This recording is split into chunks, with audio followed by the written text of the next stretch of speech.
Baik, bismillahirrahmanirrahim. Assalamualaikum warahmatullahi wabarakatuh. Saya Samaulia Hanif dari kelompok 8 akan mempresentasikan mengenai pemikiran teologis aliran Asy'ariyah, memahami akidah Sunni moderat. Yang pertama, kita perlu tahu bagaimana latar belakang dan pendiri Al-Asy'ariyah itu sendiri. Pertama, kemunculan Al-Asy'ariyah tidak dapat dilepaskan dari konteks intelektual dan politik pada abad ketiga dan keempat Hijriah. Pada masa itu terjadi perdebatan sengit antara berbagai kelompok teologis. Latar belakang yang pertama, adanya dominasi Mu'tazi'ah. Aliran Mu'tazi'ah yang dikenal dengan penekanan pada akal dan keadilan Tuhan sempat mendapatkan dukungan politik pada masa dinasti Abbasiyah, terutama pada era Khalifah Al-Ma'mun.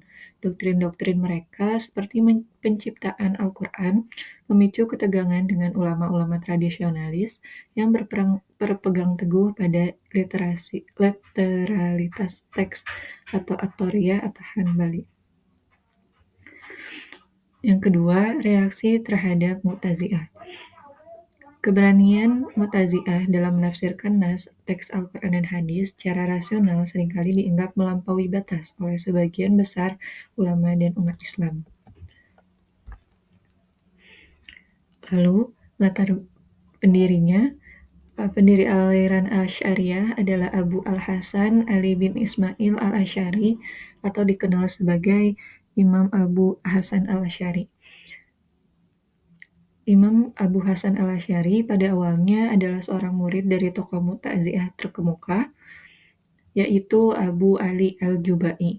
Ia mempelajari dan mendalami ajaran Mu'tazi'ah selama puluhan tahun. Setelah 4 tahun menganut dan mengajarkan paham Mu'tazi'ah, Al-Asy'ari mengalami krisis intelektual. Konon, ia sering berdebat dengan gurunya mengenai beberapa masalah teologis. Salah satunya adalah tentang 3 bersaudara, atau Al-Ikhwan Ats-Tsalatsah, yang menyangkut konsep keadilan Tuhan dan pahala atau dosa. Ketidakpuasannya terhadap jawaban rasional Mu'tazi'ah membuatnya secara bertahap meninggalkan paham tersebut. Al-Asy'ari secara terbuka menyatakan pembelotan dari Mu'tazi'ah di Masjid Basrah. Ia kemudian memulai fase baru dalam hidupnya dengan mengembangkan teologi yang menyeimbangkan antara akal dan wahyu, berusaha untuk menjawab kritik Mu'tazi'ah terhadap at-Thauriyah dan sebaliknya. Tujuan utamanya adalah untuk membela akidah Sunni dari serangan bid'ah dan penyimpangan.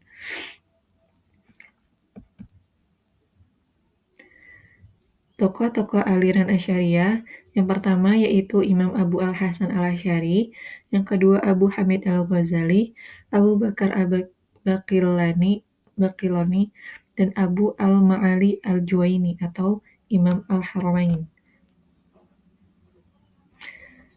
Imam Abu Hasan Al-Asy'ari seperti yang kita ketahui merupakan pendiri mazhab Al-Asy'ariyah.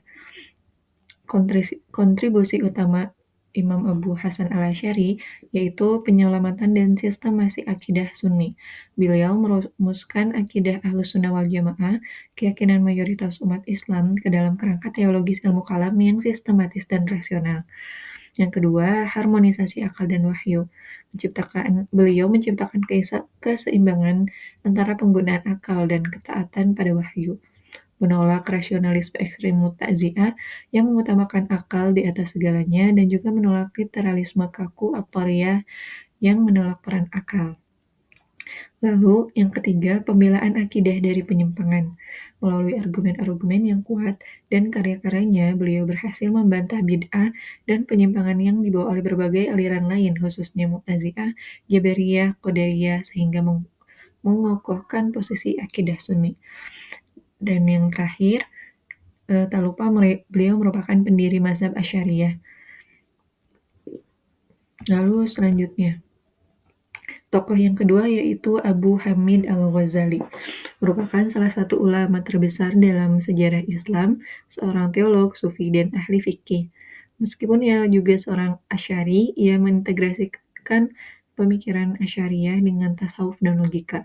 Karyanya yang monumental, Ihya Ulumuddin, banyak mempengaruhi pemikiran keagamaan di dunia Islam.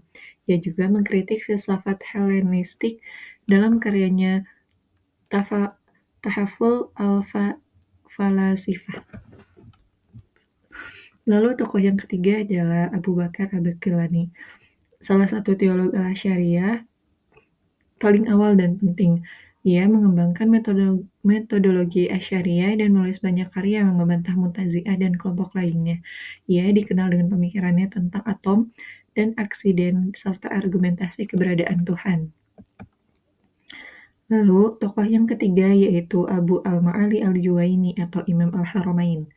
Merupakan guru dari Imam al-Ghazali, dikenal sebagai seorang teolog dan ahli fikih yang sangat disegani. Karya-karyanya yang terkenal dalam bidang kalam adalah kitab Al-Irsyad ila Qawati Al-Adillah fi Ushul Al-I'tiqad. Ia mengembangkan lebih lanjut argumentasi Asy'ariyah dan melakukan sintesis dengan pemikiran filosofis.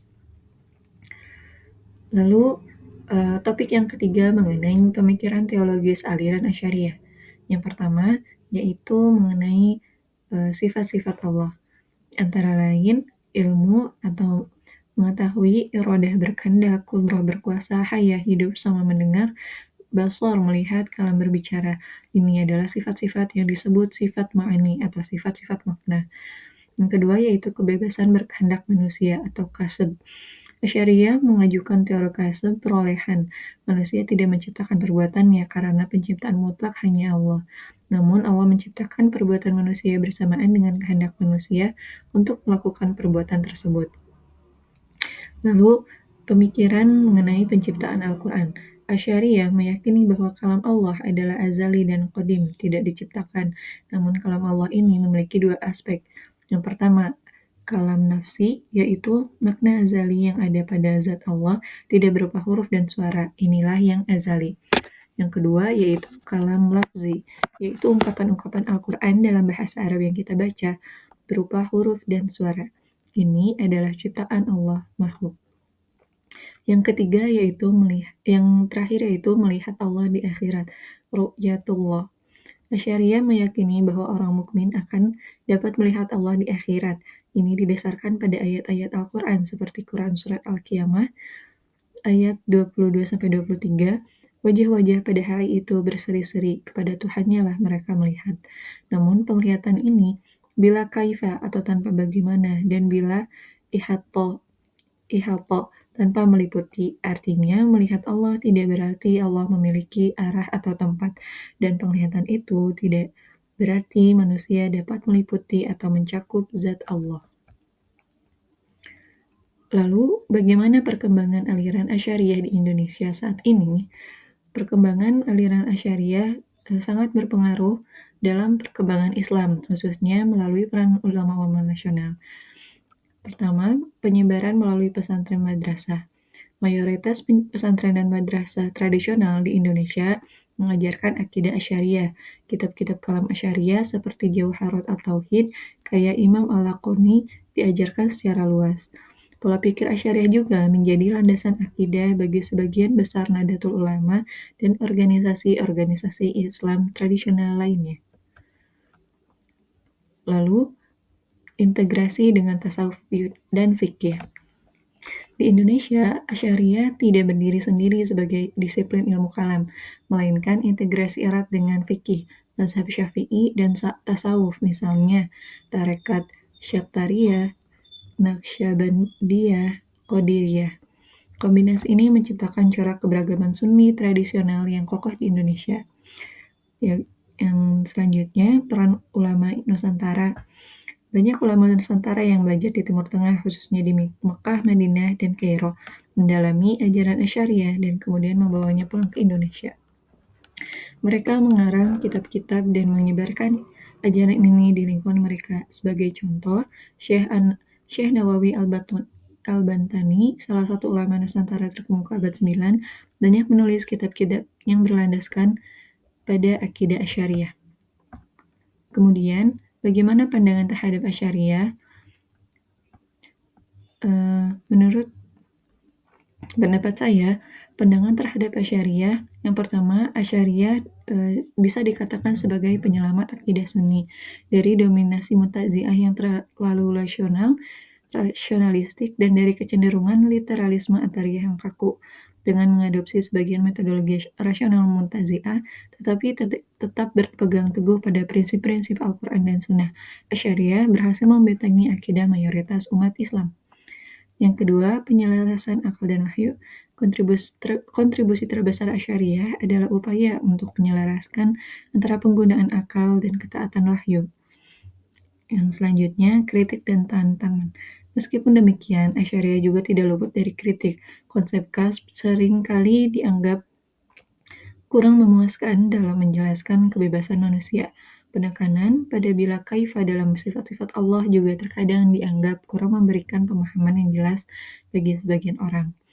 Dan relevansinya dengan kontemporer di era modern ini, pemikiran Asy'ariyah masih tetap relevan. Aliran ini memberikan kerangka kerja teologis yang moderat, menjauhi ekstremisme rasional dan literalisme sempit. Hal ini penting dalam konsep tantangan modern seperti ateisme, sekularisme, dan berbagai ideologi ekstremis yang menafsirkan agama secara kaku.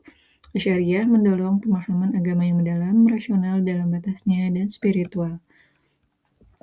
Terima kasih, sekian yang dapat saya sampaikan. Apabila ada kekurangan, mohon dimaafkan. Billahi taufiq wal hidayah. Wassalamualaikum warahmatullahi wabarakatuh.